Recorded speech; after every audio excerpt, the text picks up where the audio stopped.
आज चकिया के कसारी मसारी में अतीक के गुर्गों द्वारा एक हिंदू परिवार को धमकाने का मामला सामने आया है। खबर है कि अतीक के गुर्गों ने जबरन घर में घुसकर हथियार के बल पर 15 लाख रुपए की वसूली की और इसके साथ ही वसूली न देने पर घर अपने नाम करने की धमकी उस परिवार को दी गई है। तो इस वक्त की ये बड़ी खबर आपको बता रहे हैं, उत्तर प्रदेश के प्रयागराज से अतीक अहमद के गुर्गों ने एक परिवार को यहाँ पर धमकी दी है। चकिया में हिंदू परिवार को धमकाया है, बाकायदा 15 लाख की वसूली की रंगदारी मांगी थी और जब 15 लाख रुपए परिवार ने देने से मना कर दिया तो मकान पर कब्जा करने की धमकी भी दी। साथ साथ परिवार का तो ये तक आरोप है कि बेटे को मारने की भी धमकी दी गई है। यूपी के प्रयागराज से ये बड़ी खबर। इस तरह की हिस्ट्री रही है। अक्सर अतीक इसी तरह से खुद संपत्ति जमा करता रहा और फिर एक बार अब उसके गुर्गे वही काम करते दिखाई दे रहे हैं। लेकिन ये पूरी घटना कैमरे में भी कैद हुई। 15 लाख की अवैध वसूली की मांग।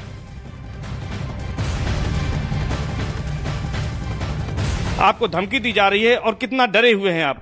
हम डरे यही लिए कि हमारे जवान लड़के साथ कहा इतना पैसा दो, नहीं तो हम तुम्हारे लड़के FIR लिटाओ थे, तुम्हारे लड़के तो वही कहीं माल डालेंगे। अच्छा, मारने की धमकी दे रहे हैं? मारने की धमकी दी है। अच्छा, जो वीडियो आप लोगों ने बना लिया था चोरी से, आप जमीन पर बैठे हुए थे, किस तरह से आपको धमकी दे रहा था वो?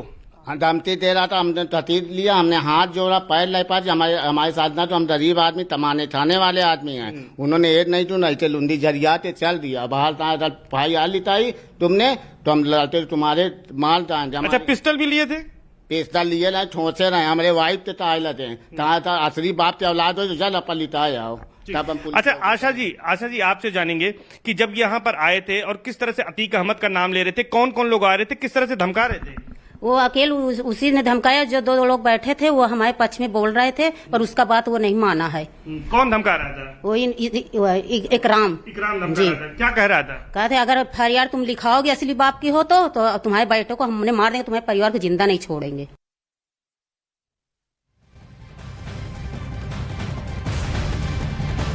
और इसी खबर पर और ज्यादा जानकारी के लिए रुक कर लेंगे, हमारे सहयोगी सर्वेश भी जुड़ गए हैं। सर्वेश, अतीक भले चला गया हो लेकिन अतीक के गुर्गे अब भी आतंक फैलाए हुए हैं।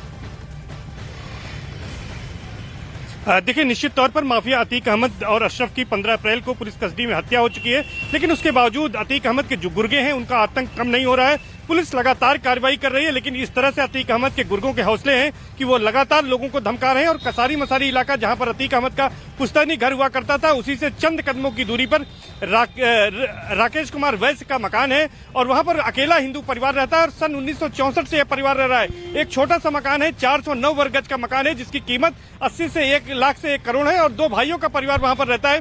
वहां पर नबी अहमद, इस्माइल और इकराम तीनों भाई पहुंचते हैं जो कि अतीक अहमद के गुर्गे हैं। और 18 मई की रात को करीब 8 बजे पहुंचे और वहां पर धमकी दी, पिस्टल सटाकर जान से मारने की धमकी दी। 18 लाख रुपए की वहां 15 लाख रुपए की रंगदारी मांगी और अगर कहा कि रंगदारी नहीं दोगे तो तुम्हें जान से मार देंगे। तो इस तरह की धमकी दी गई। पीड़ित परिवार बिल्कुल डरा हुआ है, घर से बाहर नहीं निकल रहा है। इस मामले में पुलिस कमिश्नर से मिलकर FIR दर्ज करने की मांग की है। CM योगी आदित्यनाथ से भी न्याय की गुहार लगाई है। लेकिन सबसे बड़ा सवाल यही है कि आखिर अतीक अहमद और अशरफ की हत्या के बाद जबकि इतनी कार्रवाइयां हो रही हैं, इन गुर्गों के हौसले कैसे हैं कि ये लगातार धमकी दे रहे हैं? ये बड़े सवाल है। ये बड़े सवाल है कि अब भी लगातार इस तरह के कालो कारोबार को ये जारी रखे हुए हैं। हमारे सहयोगी अमित लगातार हमारे साथ बने हुए हैं।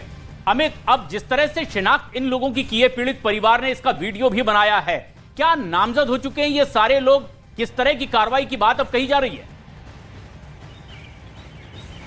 देखिए, फिलहाल तहरीर दे दी गई है धूमनगंज थाने में और प्रयागराज पुलिस इस पूरे मामले में इन्वेस्टिगेशन कर रही है। जाहिर तौर पे जिस तरीके से परिजनों ने आरोप लगाया है कि अतीक के गुर्गे आके 15 लाख रुपया रंगदारी मांग रहे थे, तो जाहिर तौर पे पुलिस इस मामले में बहुत जल्द ही FIR दर्ज कर लेगी। लेकिन FIR दर्ज करने से पहले कुछ प्राथमिकता की जाती है, प्राथमिक जाँच की जाती है। वो प्राथमिक जाँच इस वक्त चल रही है, लेकिन बहुत जल्द ही FIR दर्ज कर ली जाए, क्योंकि इससे पहले भी हमने देखा था कि अतीक और अशरफ की भले ही हत्या हो गई हो साबरमती जेल में, जिस दौरान अतीक अहमद था, उस दौरान भी जो उसके गुर्गे थे उनके हौसले बुलंद थे। जब अतीक को लगातार साबरमती जेल से प्रयागराज लेकर आया जा रहा था पेशी के दौरान, तो उस दौरान भी जो उसके गुर्गे थे वो उसके हौसले बुलंद थे और वो लगातार रंगदारी टैक्स मांगते थे। प्रयागराज के लोकल्स को काफी ज्यादा परेशान करते थे। ऐसे में जब अतीक और अशरफ की हत्या हो गई है और इसके बाद भी उस जो अतीक और अशरफ के गुर्गे हैं, जिस तरीके का आरोप है कि 15 लाख रुपए की रंगदारी मांग की जा रही है, जाहिर तौर पर इस मामले में पुलिस पुलिस FIR बहुत जल्द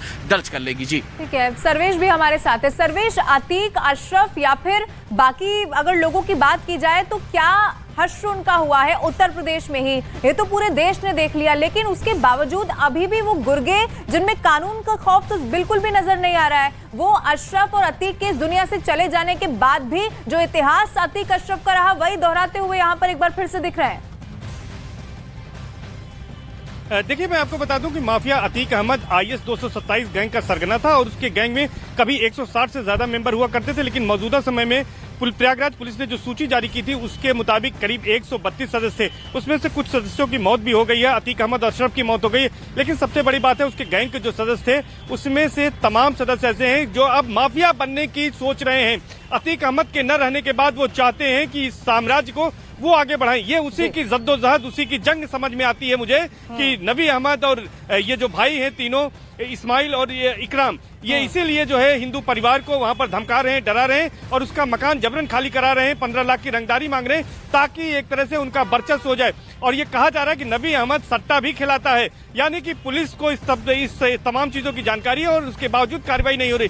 तो ये अपने आप में ये बड़ा सवाल है और पुलिस के इकबाल को भी ये चुनौती दे रहे हैं कि आखिर क्यों इस तरह से एक परिवार पर। और इसीलिए सर्वेश देखिए, क्योंकि अब अतीक अहमद के मारे जाने के बाद अब सवाल ये उठ रहा है कि क्या अब नया गैंगस्टर तैयार हो रहा है, नए गैंग लीडर तैयार हो रहे हैं, और ऐसे में अब सवाल इस बात का भी खड़ा हो रहा है कि लगाम तो कसी जाती रही है इन तमाम जो अतीक अहमद के गुर्गे हैं, अब लगाम और ज्यादा कड़ाई से कसने की जरूरत है। बात एक और अपडेट की करेंगे, लॉरेंस बिश्नोई से जुड़ी एक और बड़ी खबर सामने आ रही है। NIA से पूछताछ के बाद लॉरेंस बिश्नोई ने कबूला है कि गोल्डी बराड ने 2021 में भी अमेरिका से गोगी गैंग के लिए जिगाना पिस्तौल भेजी थी और आशंका ये जाहिर की जा रही है कि इसी पिस्तौल का इस्तेमाल अतीक और अशरफ की हत्या में किया गया होगा और इस एंगल से भी अब तफ्तीश लगातार आगे बढ़ रही है। तो ये बड़ी खबर आपको बता रहे हैं, लॉरेंस बिश्नोई से लगातार पूछताछ की जा रही है और सूत्रों के हवाले से ये बहुत बड़ा खुलासा हुआ है, बहुत बड़ा पर्दाफाश हुआ है। अतीक अशरफ हत्या पर ये बड़ा कबूलनामा है लॉरेंस बिश्नोई का।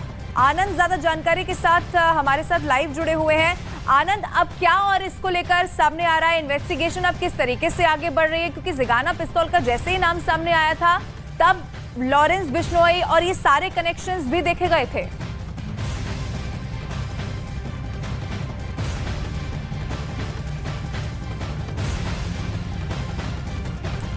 तो आनंद तक लगता है आवाज नहीं पहुंच पा रही है, लेकिन देखिए NIA सूत्रों के मुताबिक आपको ये जानकारी दे रहे हैं और क्योंकि जिगाना पिस्तौल का जिक्र हो रहा है और जिगाना पिस्तौल से ही अतीक और अशरफ की हत्या की गई थी और उसी के बाद से सवाल अब ये इस बात के उठने लगे हैं कि कहीं ये वही जिगाना पिस्तौल तो नहीं है जो कि US से मंगाई गई थी। और इसी खबर पर और ज्यादा जानकारी के लिए हम रुक कर लेंगे, हमारे सहयोगी आनंद तिवारी भी जुड़ गए हैं। आनंद, अब सवाल ये खड़ा हो रहा है कि ये जो जिगाना पिस्तौल है कहीं